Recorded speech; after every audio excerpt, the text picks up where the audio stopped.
2024 brought significant changes in the law school admissions world, and I expect this trend to continue into 2025.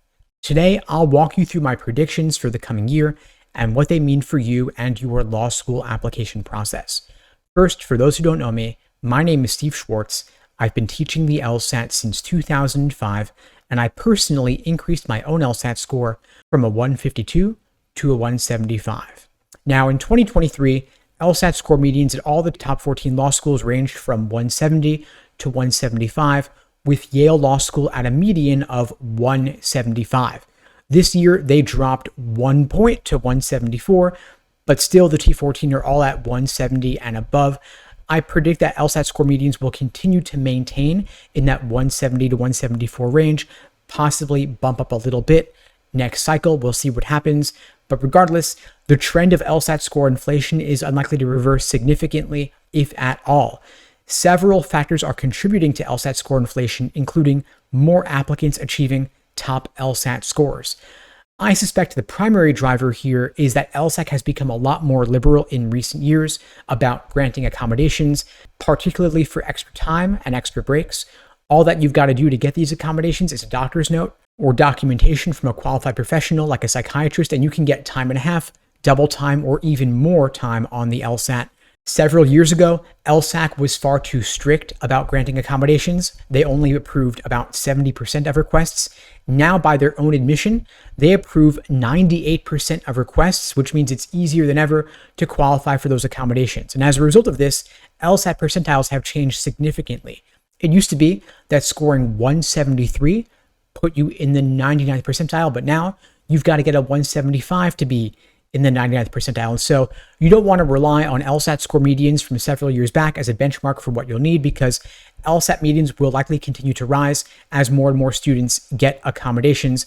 And most schools are constantly aiming to increase their medians to improve their ranking in the ever important US News Law School rankings. And so you're going to want to keep putting in the work to aim for the highest LSAT score possible. And in my opinion, there's no reason to ever aim for anything below a 180. Speaking of which, if you'd like my help on your journey to scoring a 170 or above, or ideally a 180, there are a number of different ways I could support you. At LSAT Unplugged, we offer live online classes via Zoom, on-demand video courses, small group coaching, and one-on-one coaching. You can check out the links below to book a call with me and my team. We'd be glad to help you out. And so my first big prediction was LSAT score inflation isn't going anywhere, and we will likely continue to see top law schools with top LSAT score medians of 170 plus. My second big prediction for 2025 is that we're going to see a surge in applicants, in particular, given that 2024 was a presidential election year and Trump was elected president. Historically, contentious election years have led to increased law school applications. For example, in 2016, Trump versus Hillary, there was an 8% increase in law school applicants. In 2020, Trump versus Biden, we saw an application surge of 13%, partially caused by the fact that it was the first year of the pandemic. And in 2024, we will likely see another big spike in law school applications and law school applicant numbers. As of mid-November, we're already seeing a spike of 25.7%.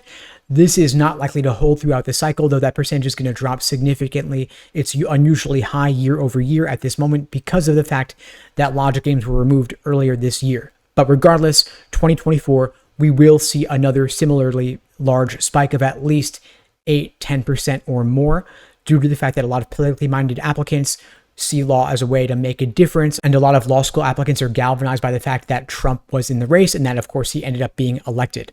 One word of caution here as a side note, please don't make your law school application essay about politics. Politics is a sensitive topic, it's often polarizing, and you can't necessarily assume that the person reading your application will share your views. Your essay should focus on you first and foremost, not current events, not national politics. Make it an essay that only you could write. So my second big prediction here is that we will see a big spike in law school applicant numbers relative to last year, at least 8-10%, not the 25.7% spike that we saw as of the data released in mid-November. It will likely drop a little bit, but it'll still be at least an 8 to 10% increase year over year. Now, my third big prediction here for LSAT and law school admissions relates to the LSAT's format and its content. Of course, after the June 2024 LSAT, removed the logic game section, replacing it with the second scored logical reasoning section. And so while this change has already occurred, we can expect to see an increase going into 2025 with regard to questions involving formal logic, conditional reasoning, where diagramming is useful. LSAT can no longer test those concepts in the logic game section, and so they are integrating them into the logical reasoning section instead. We've already seen this on scored portions of the LSAT in late 2024. We're seeing it a whole lot more in the unscored extra experimental section, indicating that LSAT will likely include these questions even more and more over time in the scored portions of the LSAT in 2025. And so to prepare for this, make sure you brush up on your understanding of these concepts, particularly in logical reasoning, questions involving formal logic, conditional reasoning, diagramming, numbers versus percentages, absolute versus relative values. These concepts, to be clear, have always been tested on the LSAT in previous years, even going back 25, 30 years ago, but we're going to see these concepts tested a whole lot more going forward. And if you'd like my help with these, of course, there are a wide variety of ways I could support you. Check out the links below to find out more and to book a call with me and my team. We'd be glad to help you out. And in the meantime, I'll wish you all the best and take care.